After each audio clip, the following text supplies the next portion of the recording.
There's scummy and toxic, and then there's whatever the hell Noel just did in the Most Notorious Stalker, episode 11. The thing about this show and its edge is that a lot of times I think people grow bored of the kind of edgy MC because it's really just, I got no emotion and I kill without caring. And eventually that grows boring and bland after the first couple of times.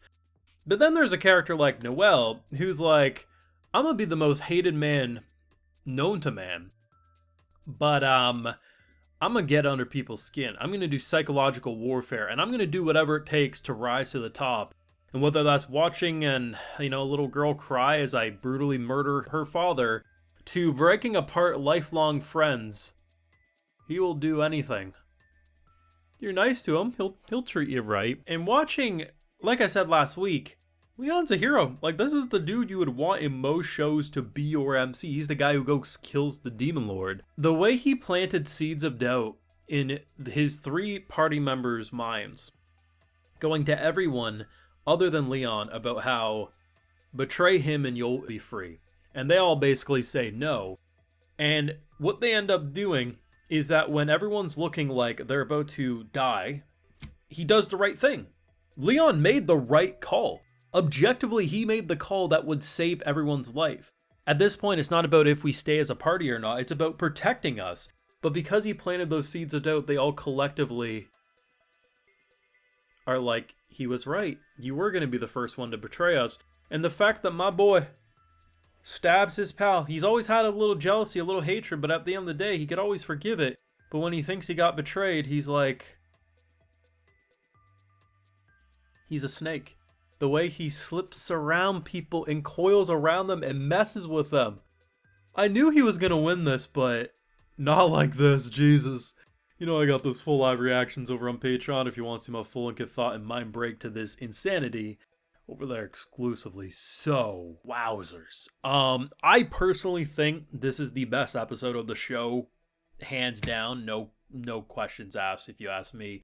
So, the whole episode is just so well constructed, both on a visual standpoint, which, hey, I'm not going to say the show has been the best visually produced thing of the season, but I personally have really liked the art direction, and I liked how it's moved, or even the lack of movement. But I'm not going to say it was the craziest thing ever. This episode, though, there was so many moments of clean animation, like this big-ass monkey that we're fighting doing its, like, Beyblade spins. It just was looking good.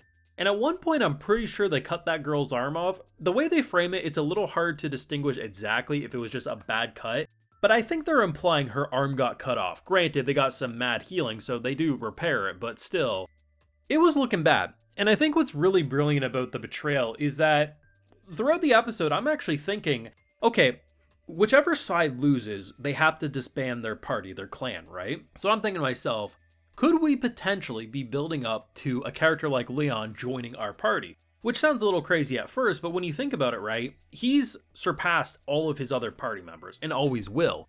Having him a part of our crew, and maybe seeing that righteous personality get a little more twisted as the weeks, would go on in this show, is a really interesting thought. So the idea of how he basically wanted to make Leon betray them, I'm thinking to myself, he's going to eventually snap and switch over.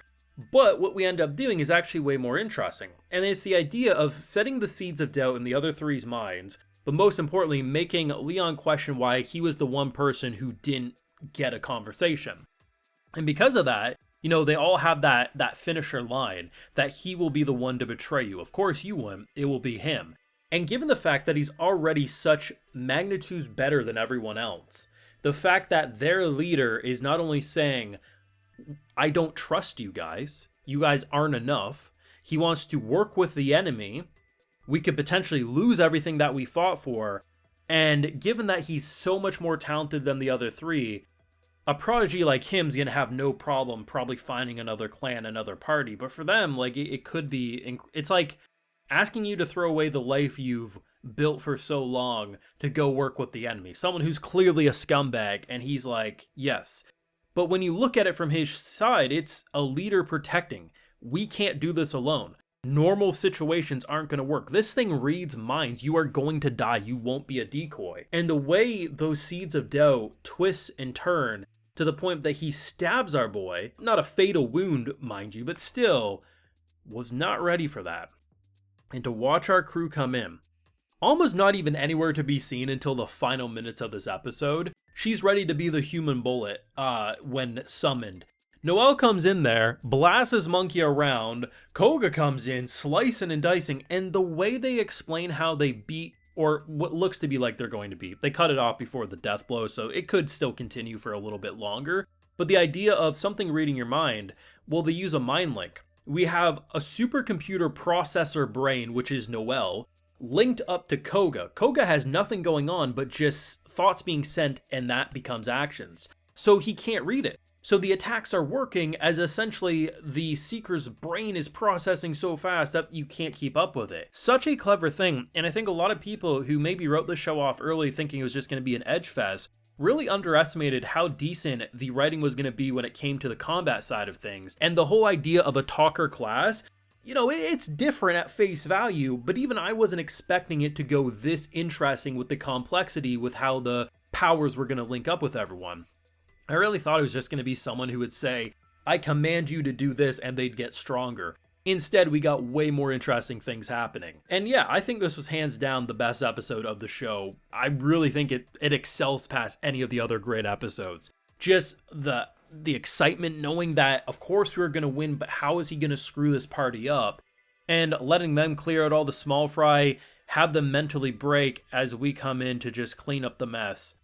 They are definitely winning, but now my question is, what will happen to this party? Because they're definitely disbanding, but where's Leon gonna go? I really hope we don't end up in a situation where this man's begging on the street for money, because he's legitimately a good guy.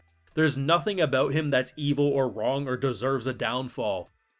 I don't care if we twist him and corrupt him. I would love to see him in our party. I don't think it will happen, mind you, but hopefully his future's not going to be too bleak. But Jesus, it's sad that this show's going to be wrapping up next week, but if they make a season 2, I will be front and center. This show is legitimately one of the most enjoyable of this season, and when I watch Grieving Soul and this on Mondays, it just hits in a way that it probably is my favorite day of the week just for watching those two shows alone. You let me know what you thought down below. Where did you think the sabotage was going to go, especially when he started like presenting the whole idea that Leon was going to be the one to betray? Let me know where your mind was going, because for me, it did not go in that direction at all, but I really liked what they pulled off. So your thoughts down below. Leave a like if you enjoyed, subscribe if you're new around here, of course, ring that bell, and like I mentioned, full live reactions over on Patreon, and hey, while you're over there, I'll also give you a video shout out. So today we got Andrew Lau, Evil Twin 01, Sokin the Lurker, Levi Gur, Abraham Magici, Chris, Top Cell, Akane, and we also have C. So I appreciate the support, everyone. Please take care, and I guess choose your friends wisely. Have a good one.